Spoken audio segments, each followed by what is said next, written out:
Amen. Amen. Cet après-midi est donc une après-midi d'évangélisation où la bonne nouvelle de l'évangile est apportée encore une fois, puisque ça fait déjà plus de 2000 ans que des disciples annoncent la bonne nouvelle de Jésus, et je vais le dire comme ça, on ne va pas s'arrêter de le faire. Tant que Jésus n'est pas revenu, il y aura toujours ce peuple qui va s'efforcer d'annoncer la parole de Dieu, continuer d'évangéliser et de proclamer par tout le monde qu'il existe un sauveur merveilleux qui s'appelle Jésus-Christ. Cet après-midi, on va prendre un texte simple de la parole de Dieu, connu des lecteurs de la Bible, dans Luc au chapitre 19, et on prendra du verset 1 à 10. C'est étonnant de voir comment Dieu fait les choses, puisque je parlais à l'instant avec des frères et sœurs, et sans le savoir, leur discussion entre midi et 2 était sur ce texte-là avec Zachée. Alors, je pense que cette parole, cet après-midi, saura parler au cœur et percuter en plein dedans, parce que c'est bien l'objectif de Dieu de rentrer dans nos vies. Le thème de cet après-midi, c'est tout simplement Jésus veut demeurer dans ta maison. Amen.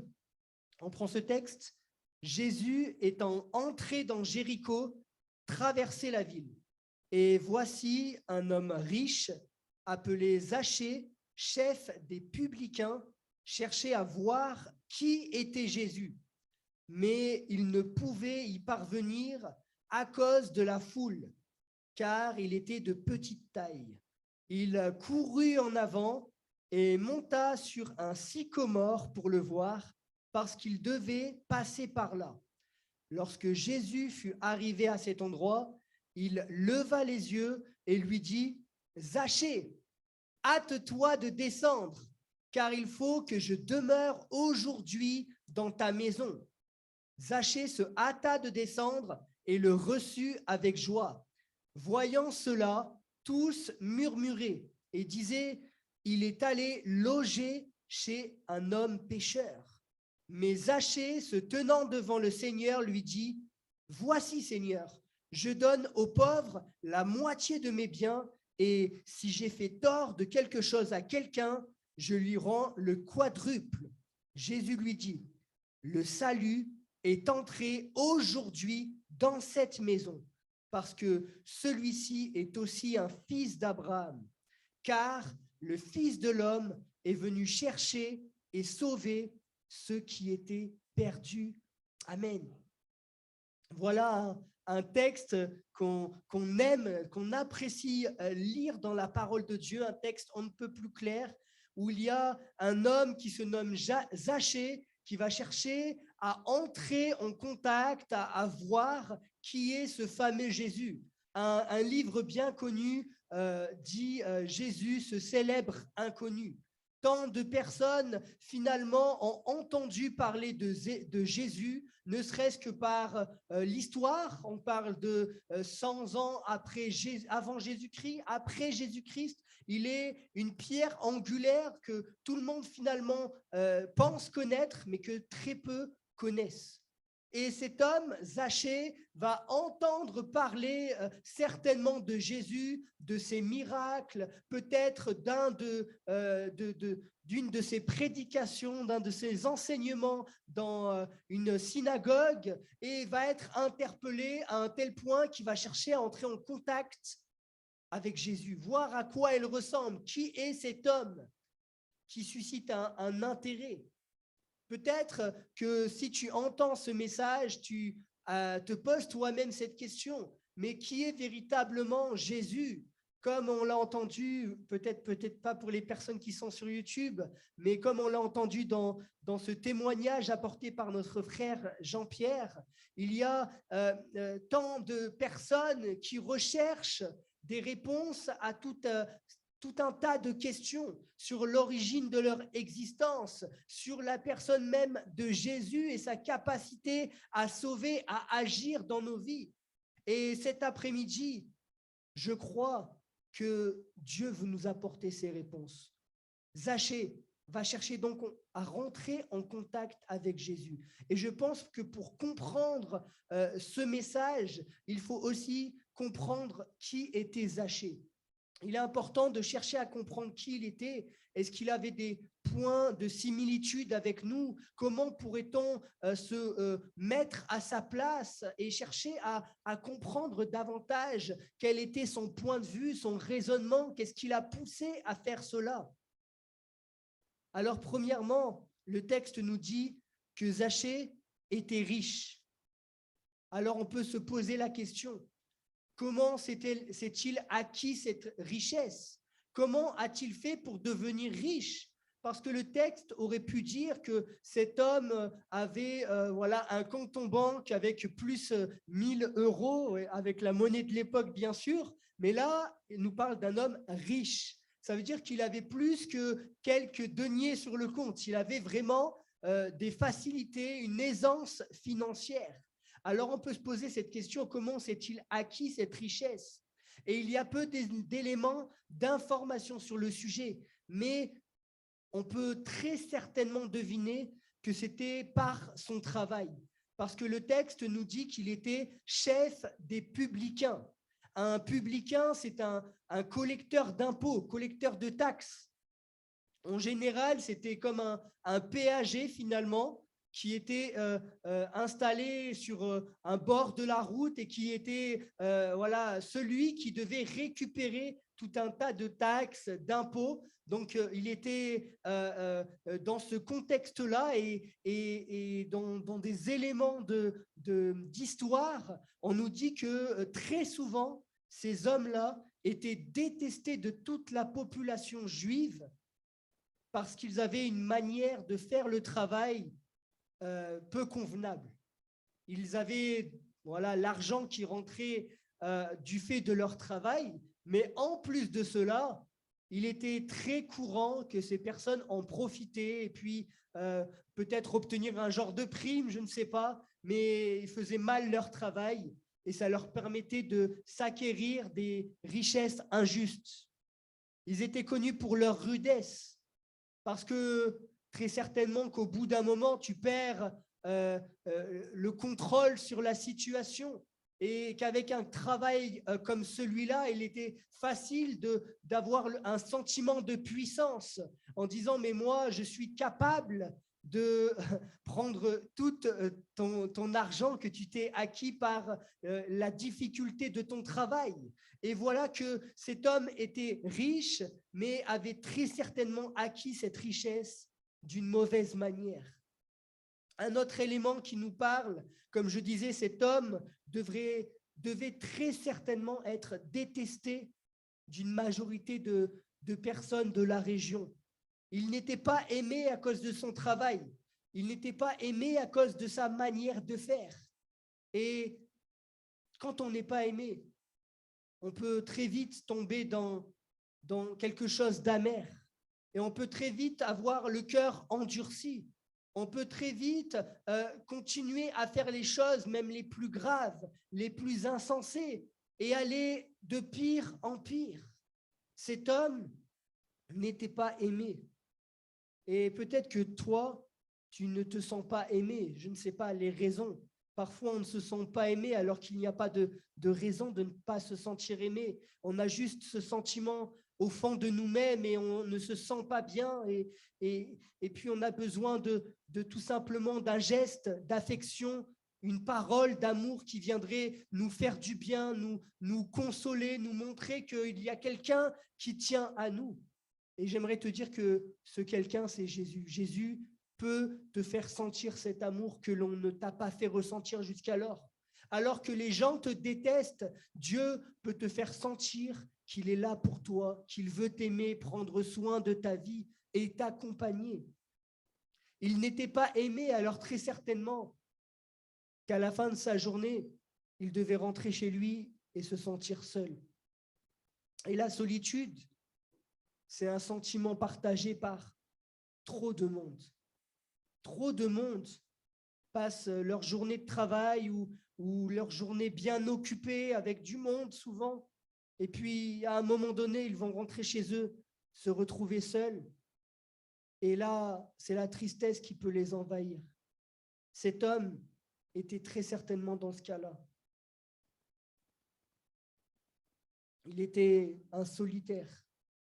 Il était un rejeté. Il était un mal-aimé.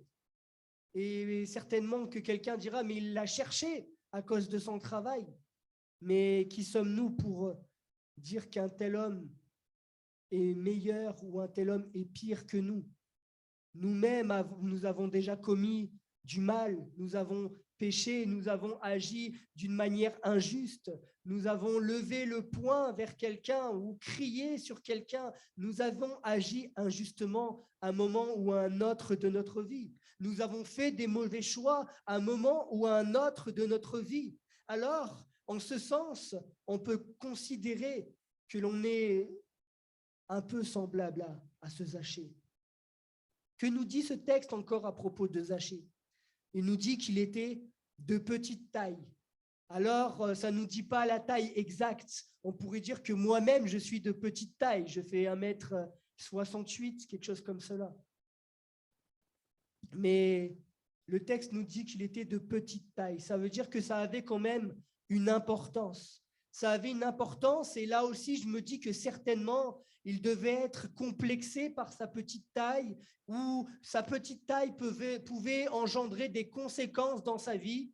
Voilà, qu'il ne peut pas accéder à telle ou telle chose dans un magasin, par exemple, si on le transpose à notre époque, ou peut-être qu'il voulait voir des choses et qu'il était trop petit, empêché par des objets, empêché par des personnes et qu'il ne pouvait pas faire comme il le voulait à cause de sa petite taille. À cause de sa petite taille, il pouvait se sentir inférieur aux autres.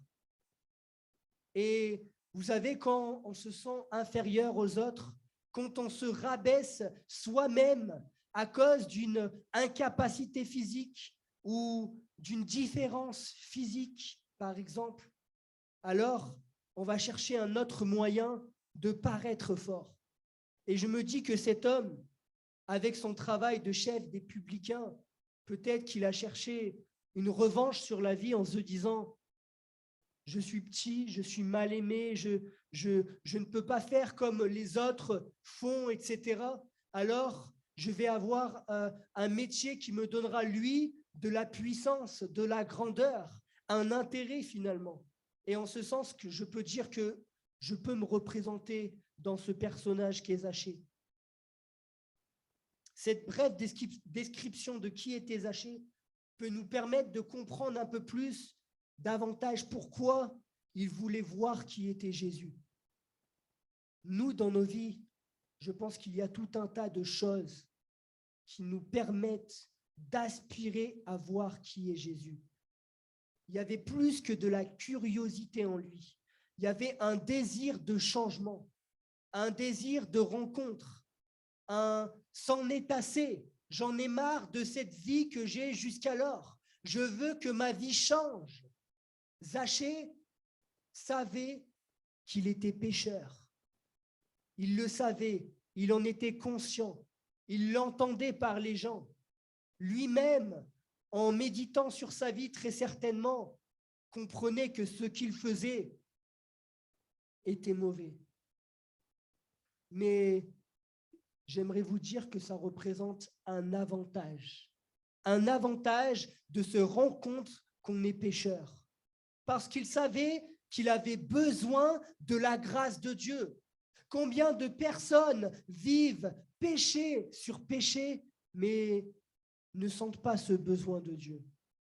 Un texte dit dans Marc 2 au verset 17 que ce ne sont pas ceux qui se portent bien qui ont besoin de médecins, mais les malades. Et que Jésus n'est pas venu appeler des justes, mais des pécheurs. Jésus est venu appeler Zachée. Il dira dans le texte qu'on a lu en premier qu'il est venu chercher et sauver ce qui était perdu. Zachée, il avait cette disposition de cœur. Il a reconnu sa condition d'être humain, pécheur, loin de Dieu. – Est-ce que toi-même, tu as cette même disposition de cœur? Est-ce que toi-même, tu ressens ce désir de changer, d'avoir une seconde chance dans ta vie, parce que c'est possible en Jésus-Christ? Lui, Zachée, comme on l'a lu, ne pouvait pas voir Jésus à cause de sa petite taille. Le texte nous dit que la foule l'empêchait d'avoir accès à Jésus, l'empêchait de le voir. Parfois, c'est la foule qui nous rend comme aveugles et qui nous empêche de voir Jésus. Parce que la foule va donner tout un tas d'enseignements contraires à la parole de Dieu, parce que la foule va être pleine d'excuses quant à notre péché, va le minimiser.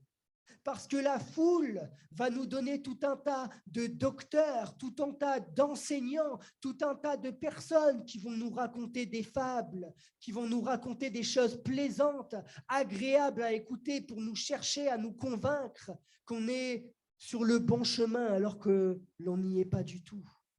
Parfois, c'est la foule qui nous empêche d'accéder à Jésus. Certaines personnes diront encore à notre époque, alors qu'on est en 2022, que si vous suivez Jésus, alors vous êtes dans une secte. On retombe à l'an 0 après Jésus, où l'on parlait de secte du Nazaréen.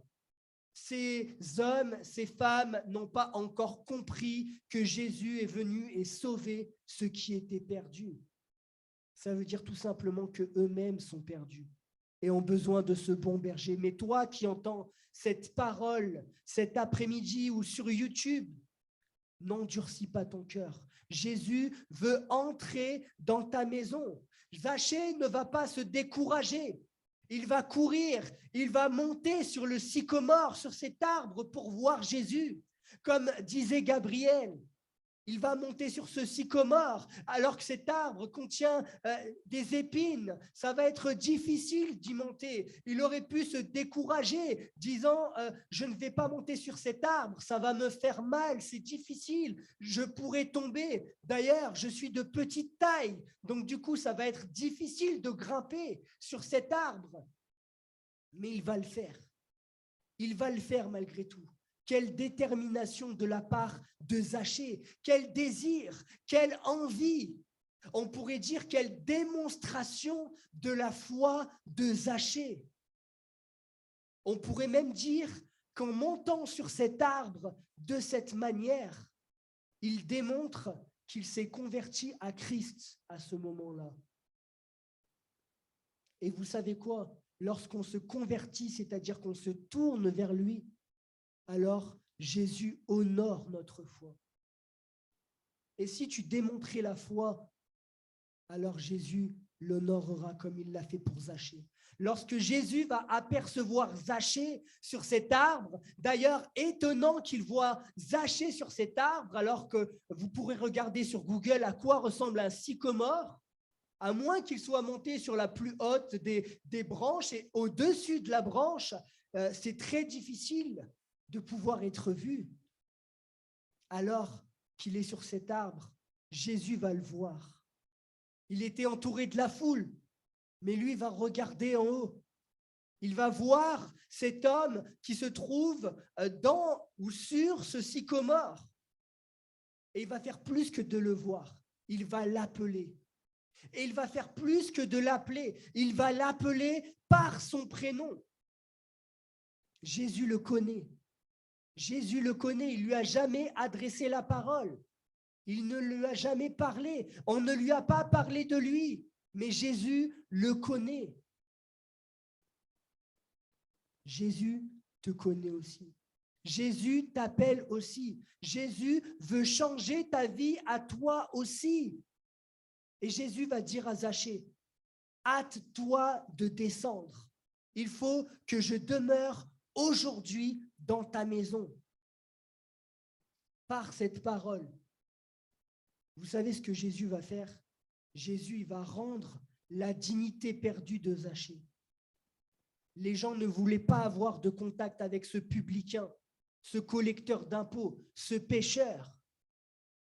Et là, il y a un maître, un rabbi quelqu'un de reconnu par quand même une bonne partie de la population, quelqu'un qui suit les enseignements de la loi, qui va lui dire « Je veux demeurer chez toi », alors qu'à l'époque, on n'entrait pas chez un pécheur.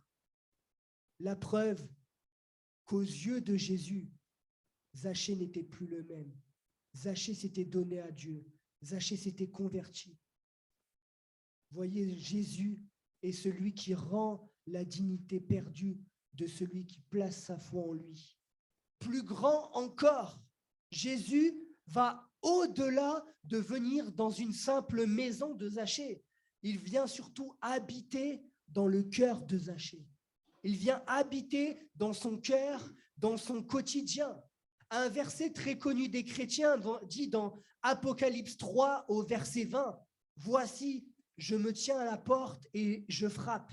Si quelqu'un entend ma voix et ouvre la porte, j'entrerai avec lui, chez lui, je souperai avec lui et lui avec moi. » Voilà le plan de Dieu pour notre vie, qu'il puisse entrer pleinement dans notre vie, dans notre cœur.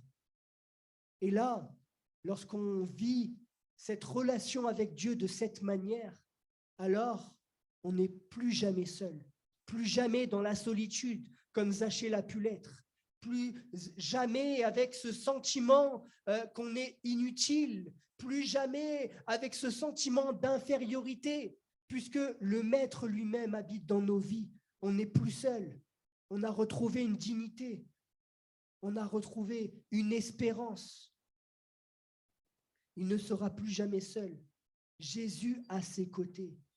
Tu peux vivre cette même chose, avoir Jésus à tes côtés pour le restant de tes jours. La promesse qu'il a faite, c'est « Voici, je suis avec vous tous les jours jusqu'à la fin du monde avec vous. » Zachée, après avoir fait cette rencontre avec Jésus, ne sera plus le même.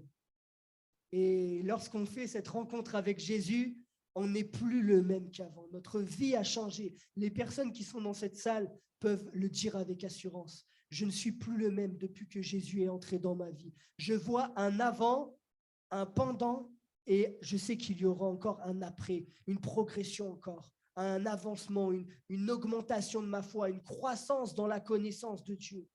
Ma vie n'est plus la même parce que j'ai rencontré Jésus, celui qui a transformé ma vie. Zachée s'est converti. Il va voir sa vie changer.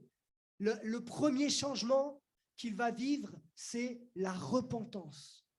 La repentance. Il va regretter ses actes passés et il va chercher à réparer ses erreurs.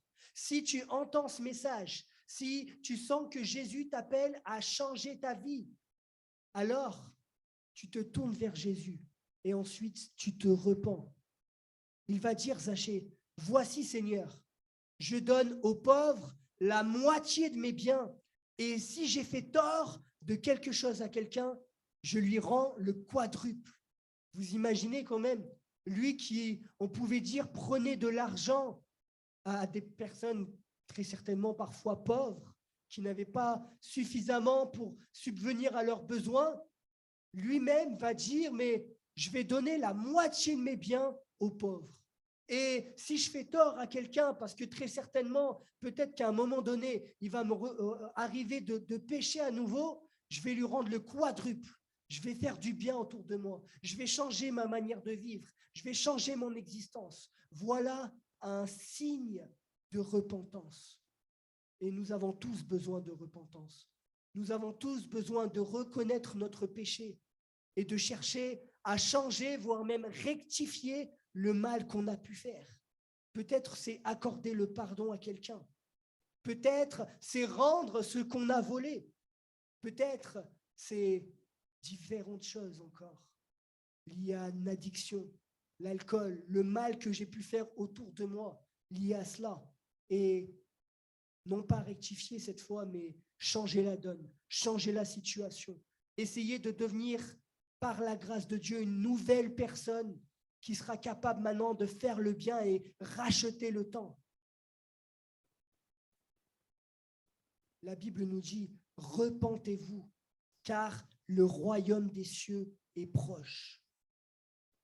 Et lorsqu'on fait cela, lorsqu'on se tourne vers Jésus, lorsqu'on se repent, parce que le royaume des cieux est proche, parce qu'on veut vivre cette relation avec Jésus, alors il change notre vie, il entre dans notre maison et il est tous les jours avec nous. Et Jésus le dira de sa bouche concernant Zachée, le salut est entré aujourd'hui dans ta maison. Et le salut ne quittera plus la maison de Zachée. Le salut sera le partage de Zachée. Voudrais-tu qu'il entre dès aujourd'hui dans ta maison? Voudrais-tu qu'il change ta vie? Est-ce que toi aussi tu ressens comme Zachée, comme une incapacité par tes moyens à changer, comme un ras-le-bol, un désir d'un renouveau dans ta vie, et tu sens que ça passe par Jésus? Veux-tu manifester cet après-midi la foi en Jésus? La Bible dit dans Romains 10 au verset 9, si tu confesses de ta bouche le Seigneur Jésus, si tu crois que dans ton cœur, Dieu l'a ressuscité des morts, tu seras sauvé. Il te suffit de croire cet après-midi. Il te suffit de croire que Jésus est capable de changer ton existence. Et oui, lui, il est mort pour toi sur la croix. Lui-même est venu sur cette terre sans péché et s'est offert pour toi sur la croix pour que tu puisses avoir la vie éternelle, pour que tu puisses avoir cette relation restaurée avec Dieu, pour que tu puisses retrouver cette dignité que tu as perdue. Alors si tu crois, tu verras ta vie changer. Je vais prier, si tu peux prier de là où tu te trouves et te confier à Dieu sur ta vie, lui remettre ton existence, alors crois-moi, ta vie va changer.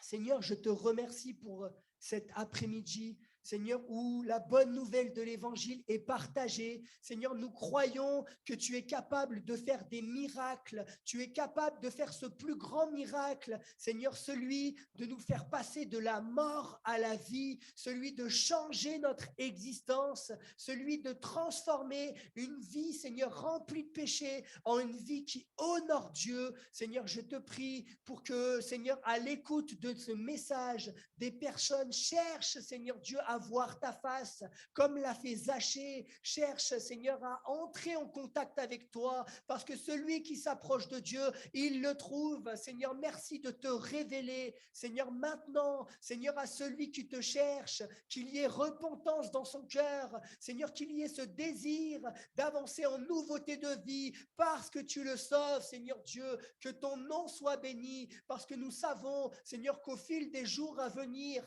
nous allons entendre parler, Seigneur Dieu, de conversion, de personnes, Seigneur Dieu, qui t'auront rencontré et qui auront le désir de s'engager avec toi. Que ton nom soit béni, Seigneur Dieu.